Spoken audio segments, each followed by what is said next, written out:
Is that good? No, you keep cutting off my hand. Oh, wrong way. I think you're moving the couch. It's funny. Hey everyone, this weekend is our 1-year wedding anniversary, and we wanted to do something special to celebrate it and remember it. So we thought of, why don't we share the story of how Tim proposed? It's something we've never shared before online, and it's such a sweet, endearing story and we thought you'd enjoy it. So in this video, we're gonna walk through things like, did I know he was gonna propose? We'll share a bit about our ring and just some details of the day that you'll probably enjoy. Awesome. So first of all, Tim, let's talk about, did we know we were gonna get married? Is this something we talked about before you proposed? Yeah, this is something, when Anita and I were dating and we got together, started dating, we kind of were dating for, not just for the sake of dating. We were actually dating with the purpose of seeing if we would be compatible enough to get married. So I think we knew that the journey that we were doing of dating and being together was moving down that pathway of talking about that conversation of marriage. Yeah. Yeah, so for me, I think the moment that I knew that I liked Tim and that and processing all of that, which is a video we have to finish. I know we said we'd do part 2 of this other video. Anyways, but once I processed that I liked Tim, I knew that I was going to marry him. But it still obviously kind of took time. We only, I think the funny thing is, like, for me, actually our very first date, I love thinking ahead, and I just it's like a hobby to me to think ahead, to dream ahead. And so actually our very first date, I was like scribbling on a piece of paper and pretty much sketching out when we would get married. And then I kind of had to backtrack and come back to ground zero and be like, wait, this is our first date. It's okay to take it slow. We hadn't even really told our parents we were dating yet or anything like that. So I think so we always, for me, I felt like we always knew, and this wasn't, we're not 18-year-olds that still had to grow up and figure out our lives. Yeah. We already had our careers. We already knew what we wanted in life. And because we had been friends for a while, we already had shared with each other the kind of life that we wanted to build. Yes. And I think once we started dating, we both knew that this was it. By the time I met Tim and we started dating, I had already talked to God and said that whoever comes into my life next, this person has to be the one, because I don't have the time and energy to, invest all of that love, time and energy into someone and then just to have it fall apart, because I'm a very sensitive person. So then I knew that it would take me years to recover myself. So I just was like, whoever it is next, they have to be the one. And so when I started to liked him and loved him, I was like, okay, this is it. And obviously he had all of the qualities of someone that I was looking for. And I would say the same, right? For me as an individual looking for a potential wife and a potential spouse, I was also in that same realm. Every day and every year that passes as you get older, you really want to be very careful with that time. You want to be careful with your heart and all of those things, that when you are becoming vulnerable and giving that away to somebody, is it the person you really want to give it away to, right? And to me, I was in that same journey as Anita and saying, I don't want to do this anymore.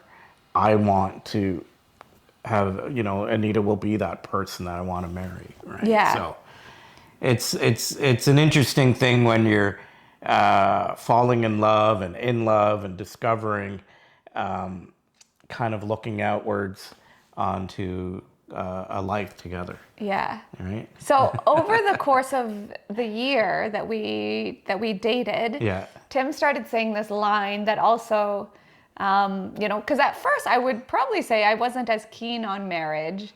I felt like, I was okay. I had spent many years being perfectly content single, and so. As much as there was one part of me that could see the future with Tim, there was another part of me that was like, was processing it. And so Tim started saying this line that was, "You're the one for me." And he kept saying it. And I remember this one particular trip. We were in Sicily and I was on my sabbatical. We had just done a water project in Kenya together. This would be like May 2025. He kept saying, "You're the one for me," which I knew was obviously his way of saying, "I would like to marry you," without saying it. Yeah, and it's one of those things, again, gently to nudge somebody to say, this is something that I'm also thinking about. This is something that, is it well received? Is it received? So I came up with this line, and I would say it here and there. And I think that was as we were dating, that I would say that line and see that. I guess as I got to know Tim and he kept saying that line, "You're the one for me," I kind of got the hint. And then I guess some part of my heart just like opened and I was like, and I just really felt certain that Tim was the one for me too. There were so many sweet things that he did, and I just felt like I saw his heart and who he was as a person.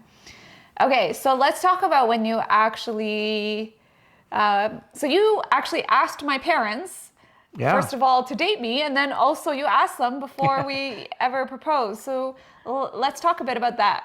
Yeah, so let's talk about, so I am a person that really thinks through decision making, and I'm an engineer. I've some of that background in my thought process, and I really, marrying Anita was something that I wanted to do correctly.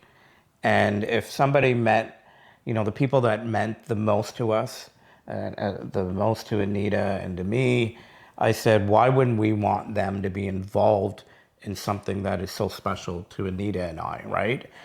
So, and you don't get to do this over.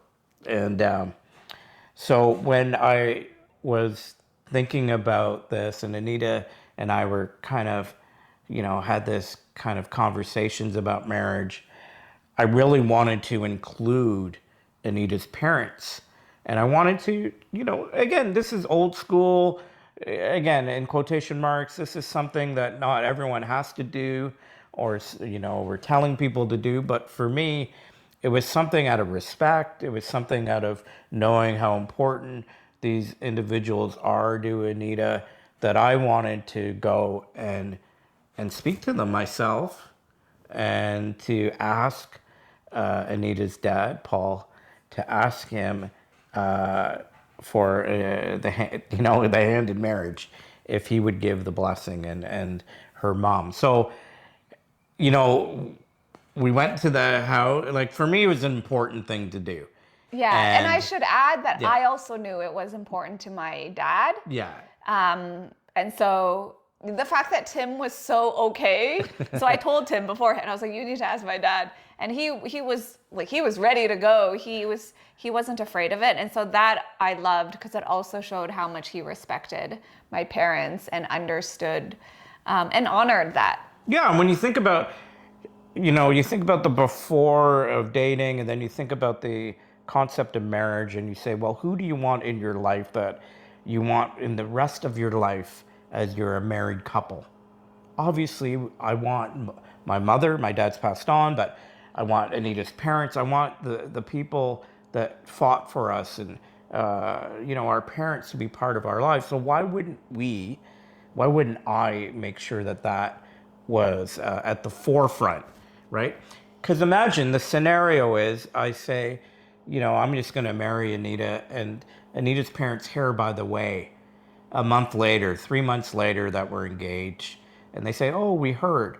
I think that would be very hard on them. That would be an insult to them. And so for me and for Anita, that was something I wanted to do. So let's talk about the day.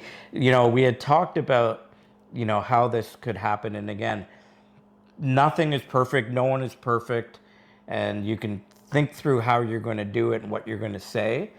But I remember Anita and I went to your parents' house, and we knew I was going to have this conversation. Because during this time when we were dating, I was when we started, I was doing a sabbatical, and then I was doing an MBA program. So I was which was 2 hours away from our hometown in Toronto. Yeah. And then so I was only back on weekends, and so and we would talk a lot during the week. Like, our relationship had grown a lot and grown quickly, you could say. But as we mentioned, we were ready for each other. So there was only certain windows where we would see each other and see my parents, because I would come back to the city and Tim would come visit me, but I wouldn't always see my parents. So I remember, I think it was around the time we were starting to look at rings, and I knew Tim needed to ask my parents before he could mentally process proposing. So there was one day we were going to visit my parents, and I was just like, you need to ask them today. And but I was obviously going to be there. So I think at one point I was like, I'm going to go for a walk. Tim has to ask you about something. And they were kind of like, what? What's going on? Yeah. So when we were there at the home, and Anita said, I have to go for a walk, Tim has to ask you something. I think Anita's mom knew right away that something was going on, and we got your dad, and we sat down. And again, Anita's parents, part of our journey, same with my mom, is I wanted for me to get to know Anita's parents, and for Anita to get to know my mom. So when I sat down, it wasn't like the first time we were just chatting. I had a relationship with them. They were getting to know me. So when I sat down, and again, I don't know if I've ever told Anita, but I remember sitting down and at this kitchen table in their house, and my leg, I was so nervous. My leg started shaking, and I was like, I can do this, I can do this. And I think being very humble and sitting down with them, and I told them, I said, this is something that I wanted to do, this is something I want to do, and this is something that I want to sit down with you both. You have brought up Anita in this wonderful way, and Anita is the person that she is greatly because of the parents and the home that you created. And it is something that I wanted to do, was sit down with them and to be able to ask them for the blessing. And I remember the funny thing is, as we were talking, I don't even know if you know this story, as we were talking in this table with Anita's mom, Faith is her name, and Anita's dad, Paul, is they were so excited, and we just started in these conversations about all these different things. And Anita's mom is, did you say yes, Paul? Did you give him the blessing yet? And this was 10, 15 minutes after I had asked, and it was a wonderful thing to do that. And I will never regret that. I will never look back and say, I wish I didn't do that, because now they were, other than my mother, they were the first people that knew about this and to ask for that blessing. So it doesn't matter how old you are, it doesn't matter that I'm eloquent or I can speak in front of thousands of people, and that doesn't matter. I was still nervous. My leg was still shaking. I was still being very vulnerable in that moment, because I did want to be very real with them in this moment of asking them for their blessing, for me to ask their daughter to be married. Yeah. And it was a very special thing. And for me, I will always remember it for the rest of my whole life. That it was something that, it wasn't simple and easy. It wasn't just, let me just ask them. And it was something that I really took to heart. And I loved what they told me. They gave me some great advice as my new mother-in-law and father-in-law, and they were so caring and loving, and it was just a wonderful experience. Once you got the yes, it was. Once I got the yes, it took a while. Yeah. But it was very special, and it's a part of that journey. So for me, I would say it was important. Okay, let's talk about the fun, some of the less serious and more fun stuff, the ring. And so we had obviously talked about marriage before. So, Yeah. you know, there were steps in order to actually get to the proposal. There were steps that needed to be taken. And one of them was the ring. And from the very beginning, like, Tim is not a forceful person. He's, you know, very collaborative, and, you know, and so, you know, it was, you know, the simple discussion of like, what do we do about the ring? And does Tim just go pick it? And it just felt like, I think very quickly it was clear that like, no, let's go, we'll do it together. Because I had heard stories, obviously, you know, I've heard stories of people, like the guy just goes and picks the ring himself. And then there's other ones of, you know, the woman totally picks it herself as well. And to me, it didn't make sense for Tim to go pick the ring if, like, I wasn't somebody who wore a lot of jewelry to begin with. Like, I wear it here and there for fun. But it wasn't like Tim could easily pick out a style for me because, you know, I didn't have one or it would have been very minimalist. So we same thing. My schedule was super busy and we were only seeing each other on weekends. So we found the date and we went to the store, and right away I guess it's a salesperson, but the person that we met was actually, he like ran the region, and he was so amazing. It just felt like a gift from God. Yeah. And he was so friendly, and so, you know, so I went about looking for rings while Tim sat there. Like, what was that day like for you? Yeah, like, so for me, I was very much in this mindset that I wanted Anita to be part of this. As, you know, very much, you know, she's going to wear this ring. I remember I met this individual that has a wedding ring, and they said, you know what, I've worn this wedding ring for 50 years and I hate it. And I said, what? They said, yeah, because my husband 50 years ago when he bought it never included me, and I've worn this for 50 years and I just don't like it. And I was like, well, that's not us. That's not me. And I said, I don't even know Anita's ring size, right? And I was like, let's go do this together, and let's see Anita, see what she likes, doesn't like, you know, and that's kind of how we took the approach. Yeah. Yeah. And so, you know, I'm not somebody who has spent hours or years on Pinterest looking at rings. So I go into the store, and then now I see tons of rings. And obviously the classic one is a solitaire, like just one big diamond on a very simple band. And I saw stuff like that, but I wanted something that also like fit my vibe. So, and it just kind of worked out that the thing that fit my vibe also kind of fit within the range that we wanted. So the ring that I ended up picking is, so I wanted something that wouldn't get in the way. So if I'm like, you know, doing more mountain treks or free diving or just doing something really adventurous, I want to be able to feel like I can keep the ring on and it's not going to like get caught in my gloves, or, you know, it's not going to like inhibit me if I want to do something really adventurous. So I wanted something that was like relatively low profile. So I ended up finding this ring that we'll show you guys now in close up, that has 5 diamonds across the top, and it's it's just like, it's skinny and minimalist, but not too skinny. And I liked how simple it was. And, you know, we tried ones that had bigger diamonds across or smaller ones across. The other thing I liked about it is that it kind of looks like a little tiara. I'll show you guys some close up, but see if the camera will focus.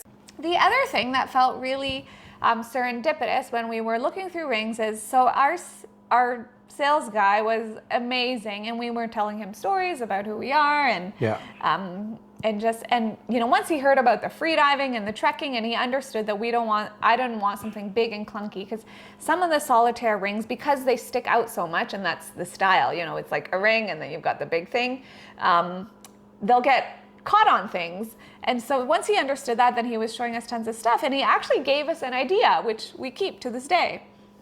So he said, if you want, because originally I think the ideal would have been if on our travels we found a ring from somewhere in the world that was really meaningful to us. But because of the timeline of our lives at the time, we didn't want to purposely go on a trip just to find the ring. And although we had been on trips at that time, we weren't ready to find a ring. So, so we decided, okay, why don't we just find a ring in Canada? And we're talking to this sales guy, and he says, why don't you get, because I also talked about, I might have mentioned stacking rings, and he's like, why don't you just get a ring, and then you can, as you travel, you can still collect more rings, and you can stack them all on your finger, because stackable rings with people can wear like 5 rings on a finger. And then we loved that idea, and so that was why I also decided to only get one ring instead of an engagement and a wedding band. I got a ring because it's slim all the way around. It kind of serves as a band, and it's got diamonds, so I felt like it serves both purposes. And so that kind of also psychologically feels like we have budget then to also, when we are traveling, to find, if we see a ring while we're traveling that I find beautiful, that's meaningful to us in some way, then we can purchase it. I actually only looked at rings once, that one day, I think, and I picked something. We only went once. Picked something, ordered it, and that was that. Yeah. So, and then I picked it up. So what I love about hearing Anita, and I just look at her and I'm hearing the conversation, is she was involved in picking her ring. And that meant so much to me. I wasn't going to guess. I wasn't going to go there and buy something that doesn't suit her, not only financially, but in her life and what she does with work, what she does with travel, and to show up there in the proposal and give her a ring that she wouldn't like. And I think for us, the way we operate as a couple is we want each other to be involved in these decisions. It's not about, well, this couple did it this way and we have to do it that way, or society is saying the man has to make all the decisions. And so we're, very much wanting to be a couple in our decision making, but still wanting that surprise. So I still paid for it, even though all of our money's joint, but I still paid for it, and I still picked it up. But it was very special, and the gentleman there, which we are very thankful for, walked us through all of the different ways and types and all of that. So it wasn't something simple. I still am very thankful that you picked and you took the time, and we spent hours, we spent some time there kind of walking through it and looking at the different options, right? So that is Anita and Tim, is we really like to do things where we're involving each other and having each other input, but still a surprise, right? So yeah. That's the choosing of the ring. And it was a process. It was something that we wanted to take our time. And again, money is something that we were very careful about. Yes, we could have spent 3 times or 4 times or whatever the number on the ring, but we enjoy more about experiences, I right? want to add this anecdote too that also influenced, how much I was going to allow Tim to spend on the ring, because afterwards, I would have spent the most that you could on the ring, but that's not how I roll or we roll.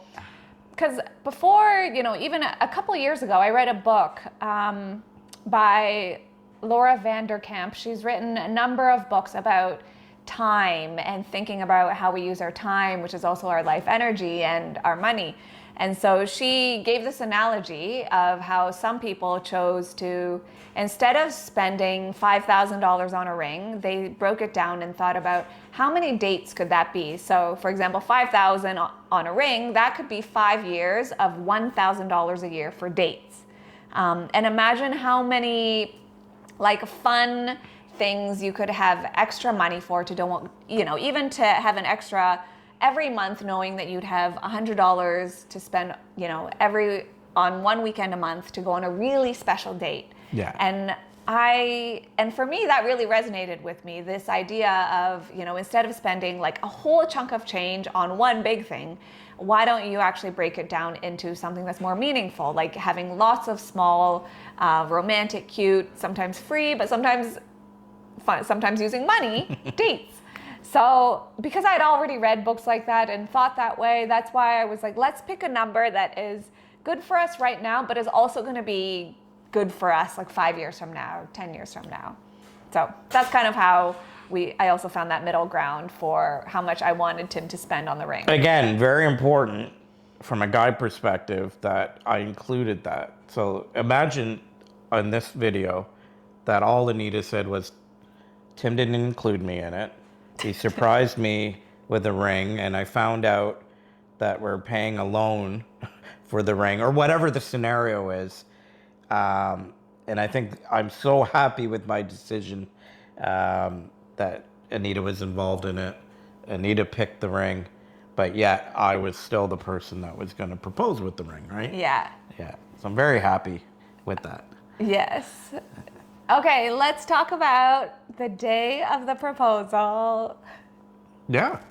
So now that I'd already told my mom about our getting engaged, and I sat down with Anita's parents and had their blessing, and I had the blessing from my mom, also, and Anita and I had picked the ring, and I had gone and picked it up. So now I have the ring, and I remember when I had the ring and it wasn't given to Anita yet, and I was like, and it's like you have a possession, or you have something that's someone else's, and it might be hard to understand what I'm trying to convey here, but when I had the ring that wasn't mine, but it was a gift to Anita, I was like, I need to get this done, because it's such a wonderful gift. It's something that I want to do. So again, Anita was a couple hours away, and she was coming back on weekends, and the time was kind of very short in terms of when we would do it. But Anita and I had gone to a wonderful place not far from here to take pictures. So that place, you can tell everyone, that place was special to you because you hiked there, you used to jog there, you spent a lot of time there relaxing by yourself. You felt very peaceful at this farm, and there were so many things that you just loved about it, right? Yeah, it's a special place because it's always quiet, and it's far far from the city enough that actually not a lot of people know about it. And so I loved going there because I pretty much, especially if you go on a weekday, it's like maybe you'll see 3 people, which is, in like a 2-hour window. So I knew it would be quiet. So that day I went, and again, Anita is kind of with me, and I had to go get flowers. So I knew this was the day that I was going to propose, and I was like, I gotta have flowers after I give her the ring. So I had to do this without Anita even knowing. I had to go get the flowers, get them beautifully wrapped and presentable, and then I had to hide them in the car so that Anita wouldn't see that. And then I had to hide the ring in my pocket or somewhere to make sure that Anita wouldn't know that this is when I was actually going to propose. So there was some logistics, and I wanted to make sure, that day, there was a lot going on in life that didn't want Anita to be stressed or tired or that. So I wanted it to be a really relaxing day, a fun moment, an enjoyable time. So we're taking pictures and wonderful things throughout the farm, again, on a tripod, and we're doing that. And again, for me, and I remember telling some people, I'm going to be kneeling on my knee when I'm going to propose to Anita. And people are like, what? Again, I'm kind of old school. I think it's the cool thing to do. I think it's a neat thing to get on my knee and to But again, I'm 4 feet tall. Anita's 4. 5'4".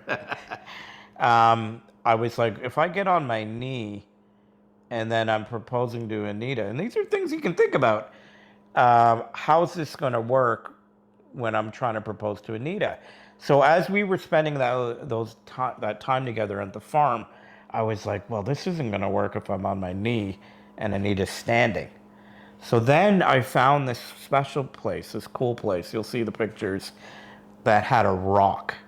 And it was a place where we took some pictures. It was kind of a cool barn and trees and very secluded area. And I said, I'm going to take Anita back to that rock and I'm going to have her sit down. And then when she sits down, then I'm going to do the proposal. So I had to think about it from my physicality, and I also wanted to make it comfortable as much for Anita when I did it. And I was like, thought it through. So yeah, so we were kind of wrapping up the photos. We spent maybe 2 or 3 hours wandering the park, getting tons of photos, and we'll show you lots of them here.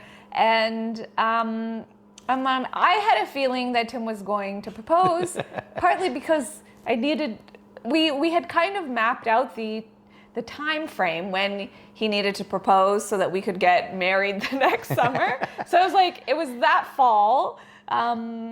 What is that? The fall of 2024. Yeah. And because we were only together on certain weekends, so there was only so many windows. And this was like the end of September, so it was still gorgeous, sunny. So we did these photos, and I was kind of like, oh, he hasn't proposed yet. In my head, I didn't say this out loud, but I was like, in the head, I was like, he needs to propose now. And then, so we finished our photos. I was like, that's it, we're done. Then Tim was like, oh, he wanted to go back to a spot. So we went back to this one spot with the rock.